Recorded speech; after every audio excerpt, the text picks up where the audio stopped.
Once upon a time, in the village of Oyo, lived the Babalola family. Adegoroye Babalola was a self-made man. He is well-known merchant across the Yoruba kingdom. He sells the finest clothes and horses. Adegoroye has a beautiful wife called Ireti and two teenage children, Adeshewa and Bolanle. Adegoroye was an only child, so it was his dream to have a large family because he felt lonely as a child, but Ireti could not conceive more after having their two children. One afternoon, Adegoroye met with his childhood best friend, Demola Olofin. Adegoroye, you know a man of your caliber can marry as many wives as you want, said Ademola. Adegoroye shrugged and said, no, my friend, I don't want many wives. I just want 3 more children and I will be content. I love my wife dearly. It's just a delay. I know Eledumare won't fail me. He has blessed me with wealth, but all of this does not matter if I don't have a big family to share it with, concluded Adegoroye. If I find myself in your shoes, Adegoroye, I will find a young, fertile young woman and put 10 children in her womb at once, said Ademola Olofin. Adegoroye laughed and said, my dear friend, you love to exaggerate every scenario. Your mouth is too sweet. Why do you think they call me Eko? My wife is pregnant with my 14th child and I am not done yet. Ah, isn't that too much? Do you want to kill your wife? Replied Adegoroye. If she's tired of getting pregnant, she should just inform me. I will marry another wife the next day and get her impregnated that same week, said Ademola boastfully. I salute you, Demola. Whatever makes you happy, replied Adegoroye jokingly. He continued, meanwhile, the clothes you ordered are arriving tomorrow. I need to leave now and make arrangements for the delivery. They said their goodbyes and went their separate ways. Months went by. Adegoroye's mother, Olatanwa, came visiting with a young woman called Sholape. They were warmly and happily received by Ireti. Olatanwa shot Ireti a disgusted expression. Look here, I didn't come here for you. Where is my son? Uttered Olatanwa. Ireti replied, Mother, he has gone to Ibadan since 3 days ago for business. He should be back anytime soon. Here, have some water. Olatanwa flung the calabash water offered to her on the floor and shouted, Don't bewitch me. I never liked to understand what my son saw in you. Ireti bursted into tears. She said, Mother, I am sorry if I offended you. Please forgive me. Forgive yourself for not producing enough grandbabies for me, replied Olatanwa. Adeshewa and Bolanle walked in that very moment. Welcome, Grandma. Welcome, Mother. They went on their knees. Welcome, my grandchildren, replied Olatanwa. Mother, were you crying? Asked Adeshewa. No, my daughter. I splashed water on my face a few moments ago, replied Ireti while directing the children into the kitchen. Olatanwa and her female guests were served hot pounded yam and egusi soup. Towards the evening, Adegoroye arrived at the house. Welcome, my husband. Here, have some water. Mother is here, announced Ireti. Few minutes later, while Adegoroye was eating, his mother Olatanwa came into the room. She announced, My son, welcome. How have you been? How was your journey? It went well, mother. Thank you for asking, replied Adegoroye. My son, Ademi, I know your wife has been struggling to have more kids. So I have decided and brought you a new wife to take the load off her, said Olatanwa. Mother, I do love and respect you, but please stop with the jokes. What wife? I never asked you to do that for me, replied Adegoroye. I want more grandchildren, Ade, shouted Olatanwa aggressively. But mother, even you had only me. I was an only child. Ireti has 2. You shouldn't be complaining about this, Adegoroye replied calmly. Olatanwa burst into tears and said, I didn't ask for much. I didn't ask you for much. I just want you to be happy. I am very sorry. Mother. Please stop crying, said Adegoroye. I am very much satisfied and happy with my family. Mother, don't bring unwanted conflict into my home, uttered Adegoroye. Please stop crying, mother. You know, I don't like seeing you like this. You know what? Let's continue this conversation in the morning. I am exhausted. I got you some gifts from my travels. Come, let me show them to you. Olatanwa was happy and agreed to continue the conversation the next morning. They went to bed later that evening, but the following morning, Olatanwa had gone back to the village before everyone else and left Sholape behind. Ireti walked into the kitchen and found Sholape preparing meals. "Excuse me, what do you think you are doing?" asked Ireti. "Good morning, my senior. Mother had instructed me to make the meals for her husband on our way out," casually replied Sholape. "Who is our husband? This is my home, my kitchen, and my husband. Don't overstep your boundaries," stated Ireti. Adegore walked into the kitchen and announced, "What's with this noise this morning?" Ireti reported, "Apparently you have a new wife." "And she was in my kitchen. When did I get a new wife? In my sleep?" "Stop joking, woman," said Adegoroye. "Ah," Ireti replied, while pointing at Sholape. "That's not possible." "Mother! Mother!" called Adegoroye. Sholape asserted. She had left for the village. "Then what are you still doing here?" asked Adegoroye. "Please, I do not need a wife. As you can see, I have a wife and we are very, very happy. Please let me have someone escort you back to your village." "No, I can't go back. The whole village is aware of my marriage to you."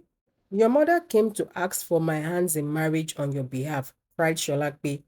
She proceeded, "Your mother even threw a huge party for a whole week. Going back will be a disgrace. I would rather die instead." Sholape fell on the floor and continued crying while exaggerating her pain. Adegoroye held his wife and they walked out from the kitchen. Sholape refused to leave the house. She was adamant and determined to stay at all costs. Her obsession to seduce Adegoroye grew daily. One fateful day, Adegoroye left with his family for a party at the palace, while Sholape stayed behind. When they were about to take their leave later in the evening, the queen beckoned on Ireti to stay behind for a private conversation. She agreed and instructed her children to play with the princess. The queen promised Adegoroye to send his family back home accompanied by her guards. With this assurance, Adegoroye, who was drunk from consuming a lot of wine, left with his friends, whom were as drunk as he was. When Adegoroye got home, Sholape caught on to his state of mind, used the opportunity to get him into bed. 2 hours later, Ireti got back home, put the children to sleep and walked towards the bedroom. As she walked into the bedroom, she caught her husband in bed with Sholape. With shock and disbelief, she slumped and fainted. Adegoroye rushed to her aid and poured some water on her face. Ireti regained her consciousness and started crying. "Adegoroye, I left you for just 2 hours and you did this to me," cried Ireti. "I warned you about this woman, but you told me that she was harmless. She needs to go back to her village." While this commotion was ongoing, Sholape was basking in joy, thinking finally she had achieved her goal. Adegoroye saw her reaction and threw her out of his house. He yelled at her, "How could you be wicked and senile? You took advantage of me. What's your plan? Answer me. To have me chase my wife away?" Adegoroye, now sober, said, "I don't want you now, and I will never want you. I have been nothing but kind and understanding because I am aware that my mother brought you into my situation. But no, you went too far. Please, live respectfully or I will be forced to call my men to throw you out." Sholape left after some minutes of hesitation. Adegoroye pleaded with his wife day and night because Ireti truly loved him and knew it was a setup. She forgave him. They continued living their lives together until one morning a year after, when Olatanwa returned with Sholape, who was backing a baby boy. Olatanwa said, "Adegoroye, my son, I was angry with you for a while for sending Sholape packing, but when I received the good news 2 weeks after her return to the village, I got over it." She continued, pointing at the baby. "That's your son, Adegoroye Jr." Adegoroye shouted, "What? That's not possible. I can't recollect what happened that night. I was drunk. Could he be my son?" "He is your son," stated Olasanwa. "I told you she is very fertile, unlike some people. The baby has our family birthmark on its left thigh." "That confirms it." Ireti was speechless, yet remained calm. Adegoroye confirmed the birthmark and almost collapsed. He was speechless yet disappointed. I have waited this long to bring them back, and I'm not going back either, said Olatanwa. Sholape has every right to be here, just like Ireti. Please, get my room ready and take her to her room, said Olatanwa. Adegoroye quickly interjected, no, mother, she can't stay here. I agree that the baby is mine, but I don't need a second wife. She can go back to her village. I will build her a house and provide for her and the baby, said Adegoroye. His name is Adegoroye Jr., not the baby, Olatanwa corrected him. Agreed, mother, responded Adegoroye. But they won't be staying here with me, and that's fine now. Olatanwa burst into her crocodile tears again and vocalized, how can you treat your mother like this? You are my only child. I have no one else but you. I don't deserve this. Okay, mama, okay, mother. You can stay. You can stay all you want, but just for a few weeks, replied Adegoroye while consoling her. They lived in peace and harmony for 5 years. During these 5 years, Adegoroye refused to go near Sholape, but do have play dates with their son, Junior. One quiet afternoon, Olatanwa decided to go back to her home. She called both Ireti and Sholape and announced their departure. My daughters, I have missed my home and my friends. I would like to go back to attend to some business. I will be back in 8 weeks, but please remain peaceful.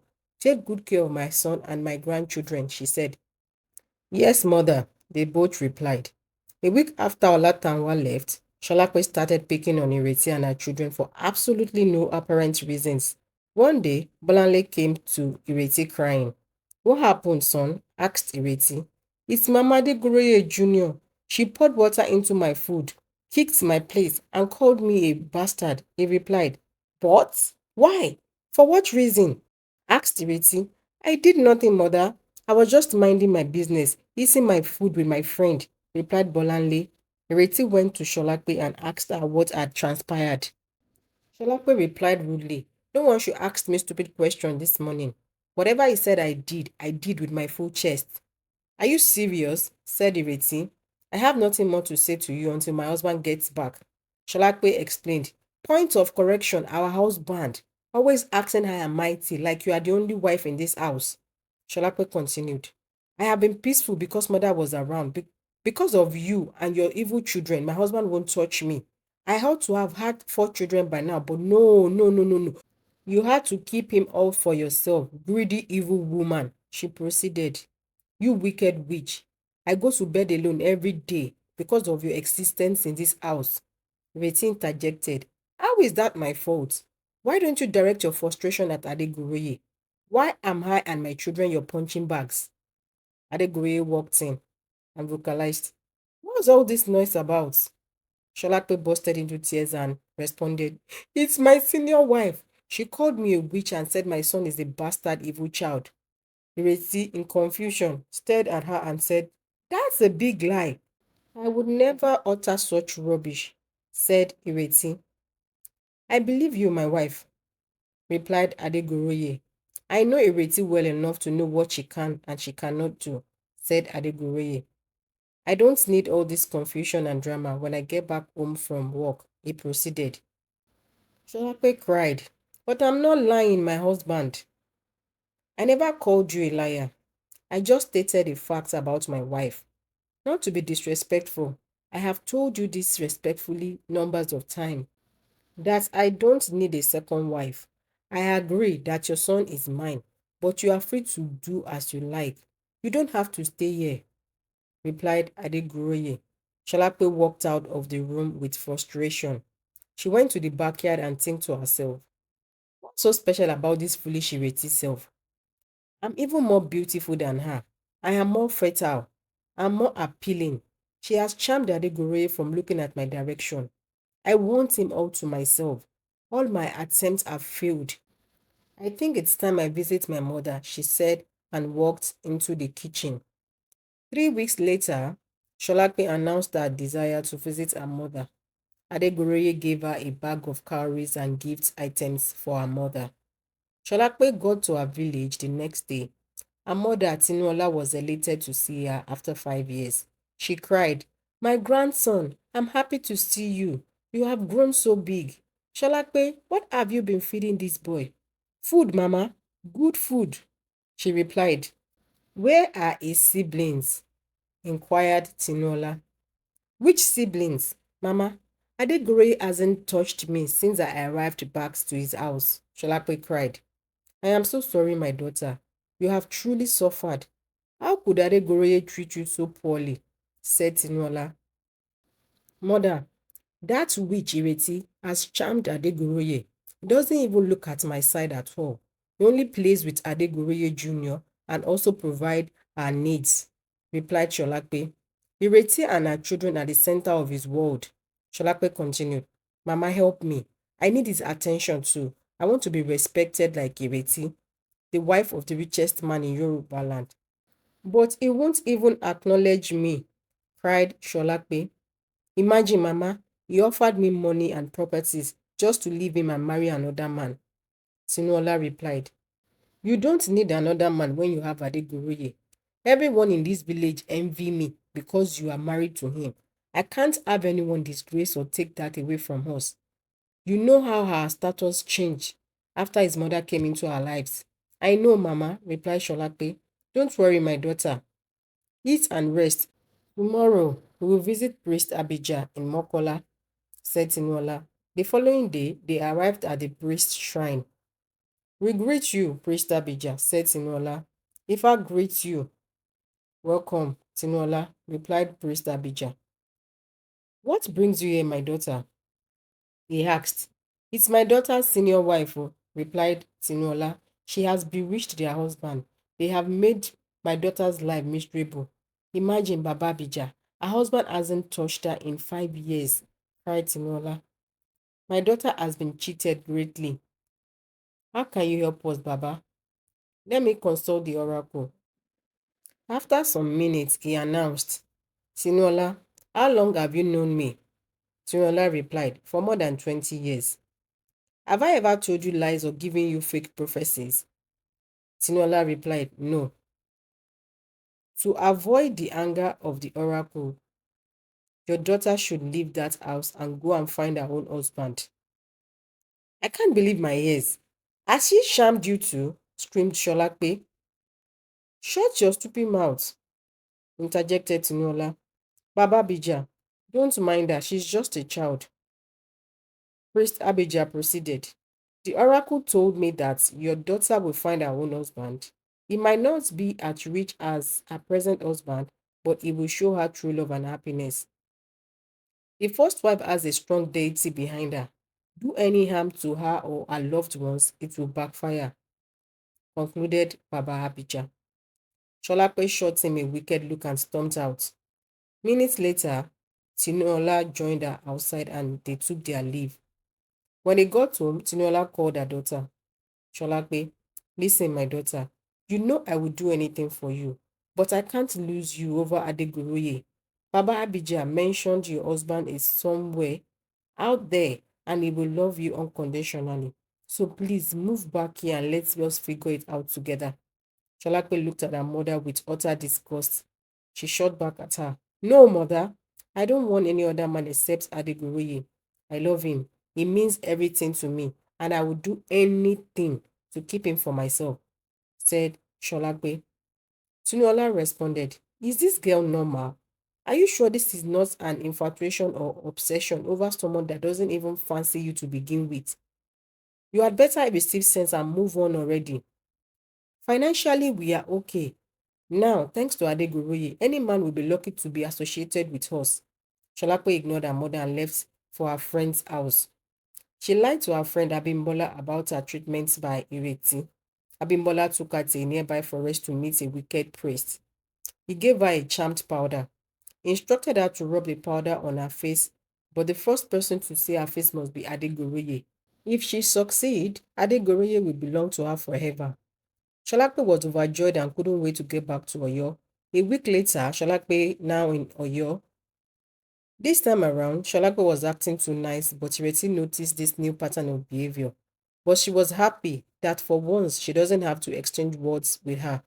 4 days after, at exactly 5:30 a.m., When Adegoroye usually takes his leave for work, Sholape quickly and quietly applied the charm powder on her face. She was standing at the entrance of the house with a lantern in her hand. As fate would have it, suddenly a madman came out of nowhere and jumped in front of her. Caught unaware, Sholape threw away the lantern and came face to face with the madman. The madman uttered, I love you, mwah, repeatedly and started dragging Sholape away. Sholape started crying and screaming for help. The neighbors came out and saw Sholape trying to get free from the hold of this crazy man. She cried, help me, I am doomed. What have I done? Please, someone help me. Adegoroye and Ireti rushed outside and tried to free her from the madman's grip, but he tried to attack them. They retreated and called for help, but none wanted to go near the madman. He kept on repeating, I love you, mwah. Everyone just stood there watching while Sholape cried even more. Adegoroye summoned one of his men to get the chief priest. The chief priest arrived at the scene, consulted the Ifa, and told everyone that Sholape got what she deserved. He made a chant into a liquid and spilled it on Sholape. Sholape confessed with deep regret. I tried to use a charm to make Adegoroye fall in love with me. But before I could achieve my goal, this madman jumped out of nowhere and now he's charmed. Everyone screamed, ha! Some said she got what she deserved. Some said she should be ashamed of herself. Some said, thanks to the god for saving Adegoroye. The villagers returned to their huts and resumed their everyday activities one by one, while the madman dragged Sholape away into the forest. Adegoroye prostrated and promised Ireti that he would never ask for more children unless the gods grant them. Ireti smiled and said, at least I gained a son from all this commotion. She carried Adegoroye Jr. and they all went back into their huts. Sometimes, when the hunters go into the deep forest, they see the madman still repeating, I love you, mwah, and Sholape crying with three children surrounding her. Adegoroye and his family lived happily ever after. The moral of this story is that you should be satisfied with what you have. Secondly, you can't force someone to love you. Obsession isn't healthy, and destroying someone else's happiness will not make your life better. Remember, what will be, and what goes around comes around. The end. Thanks for watching. See you on the next episode. Bye.